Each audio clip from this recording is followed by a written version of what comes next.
తెలంగాణ ముఖ్యమంత్రి రేవంత్ రెడ్డి ఢిల్లీ పర్యటన కొనసాగుతుంది. ఢిల్లీ పర్యటనలో భాగంగా వరుసగా కేంద్ర మంత్రులను కలుస్తున్నారు. తాజాగా రక్షణ శాఖ మంత్రి రాజ్నాథ్ సింగ్తో ఆయన భేటీ అయ్యారు.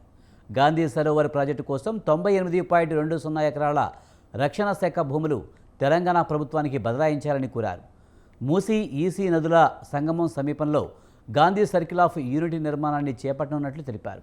జాతీయ సమైక్యత, గాంధీ విలువలకు సంకేతంగా గాంధీ సరోవర్ ప్రాజెక్టు నిలుస్తుందని పేర్కొన్నారు. గాంధీ సిద్ధాంతాలను ప్రచారం చేసే నాలెడ్జ్ హబ్, ధ్యాన గ్రామం నిర్మిస్తామన్నారు. చేనేత ప్రచార కేంద్రం, ప్రజా వినోద స్థలాలు, ఘాట్లు, శాంతి విగ్రహం, మ్యూజియం ఏర్పాటు చేస్తామని రాజ్నాథ్ సింగ్ తెలిపారు.